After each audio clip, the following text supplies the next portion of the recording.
Welcome to Spread the Word! It's June. Happy Pride! We're here to tell you about books. Indeed. So I'm going to talk this week about a book called The Chaperone by Hendrix. Near future dystopian America, not far away from the world that Margaret Atwood created with The Handmaid's Tale, Oryx and Crake, that whole saga.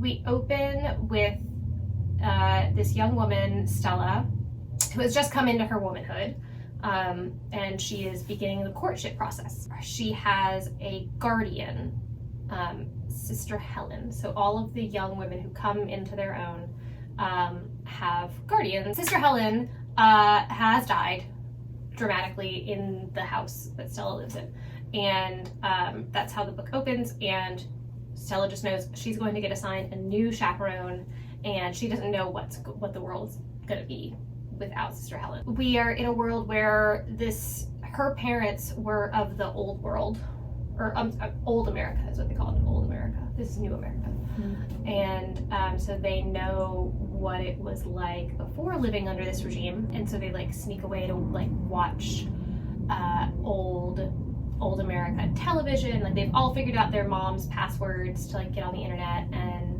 watch stuff. Unsurprisingly, Stella's mom's password is Stella and then her sister Shay. Stella Shay. That's her password. Not even any numbers or special characters. Very basic, very hackable. I feel like she wanted her to figure it out. There's a lot early on that leads you to believe that there's a lot of subversion going on the part of the women in this book, as well as the men. One of those insidious things, Stella is not supposed to speak to her father alone or touch her father after she has menstruated for the first time. Oh. And when she finds Sister Helen, she finds Sister Helen, she's practically dead, and she's yelling and yelling and yelling, and her dad comes in and he's like, oh, let's help. And he then is trying to comfort her, and she's like, he's not supposed to touch me. But it's just it gives a big ick. Yeah. Mm-hmm. And it's supposed to. Yeah. But her dad is he doesn't pay attention to that, but it's in an appropriate way. It's not like in Gather the Daughters where you have right. It's he's not supposed to do it, but he's kind of flouting the rules. Right, but in a way that's appropriate. Your 16-year-old child has had, you're just trying to comfort her closest person to her die.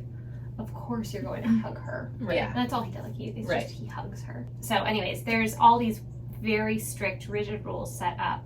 And of course she is going to get another chaperone, and the new chaperone is going to lead her into a world that is probably not going to keep her on the path that the government wants her to be on. Okay.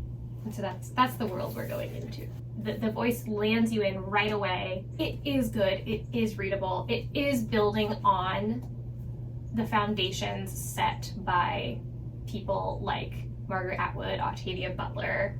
And so it just genuinely does feel cathartic to be okay, well, no, this could happen. And it's not in a defeatist way. Mm-hmm. There's a great deal of hope within this as far as the resistance and natural curiosity that exists within people to want to know what was it like before, what should be now, what can I have that I'm not supposed to have, and what do I actually want for myself, that I find really compelling.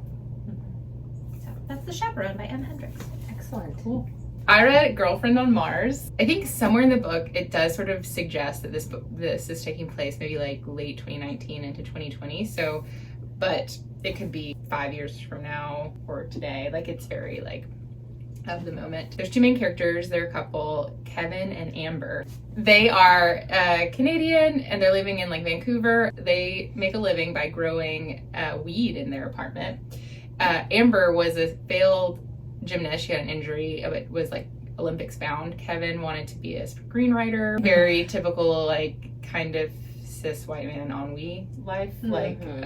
Can't live up to anything and just doesn't want to try and just wants to smoke weed all day. He's severely depressed for sure, and won't get help, but won't also acknowledge that he is depressed. But Kevin refers to them as their babies and how they tuck them in at night, and he knows like how to take care of them. I relate to that. It's I think that's very really cute. That's really cute. It is cute. So he's adorable, man. The book starts though with Amber telling Kevin she is going to Mars. Well, she might be going to Mars.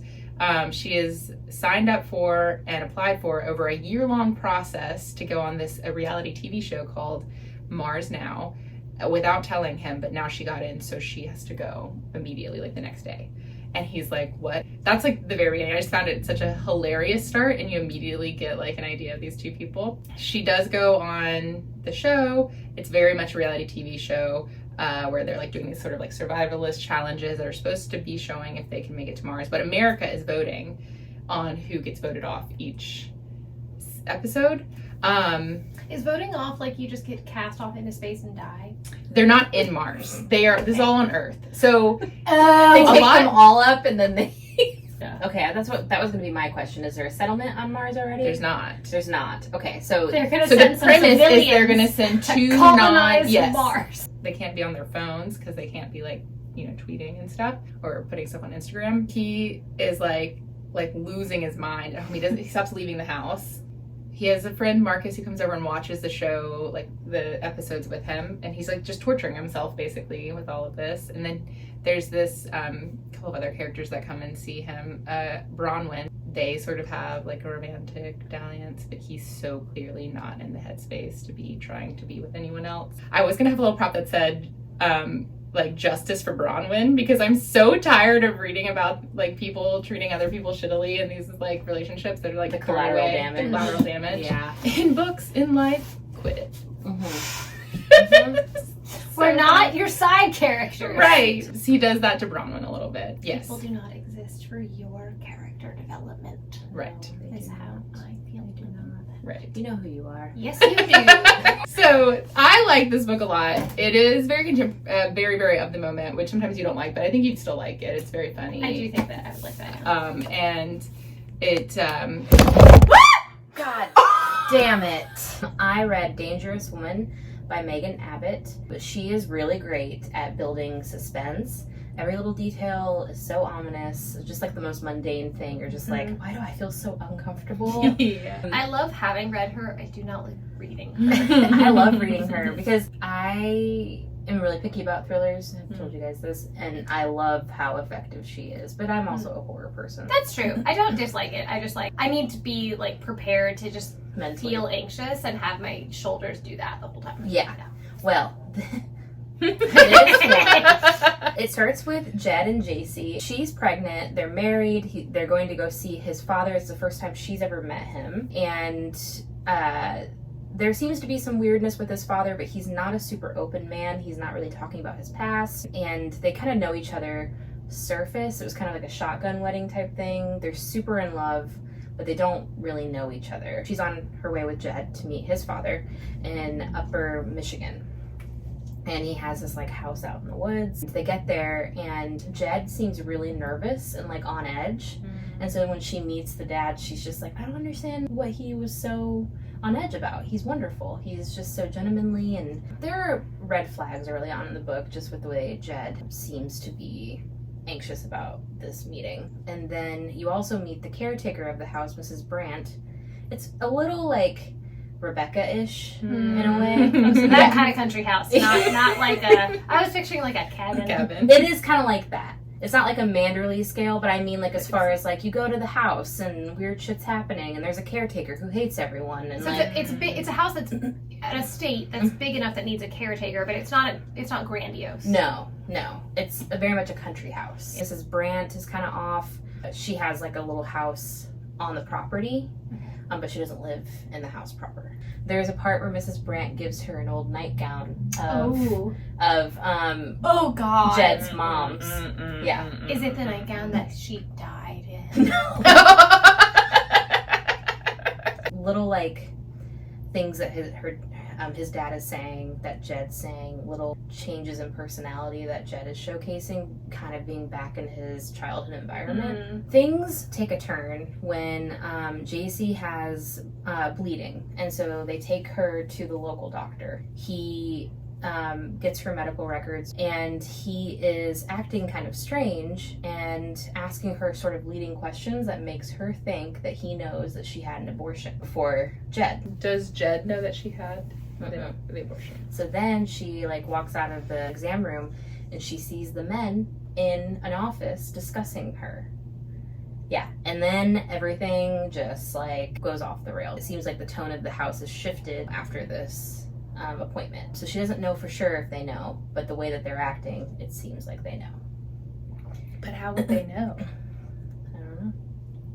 So, and then also there's like, I feel like know. you do know. I do know. Yeah. Reading this book, that this is a direct response to what happened in June 2022. Well, thank you for tuning in to Spread the Word. We appreciate you all. Here's to all basic human rights. Bye.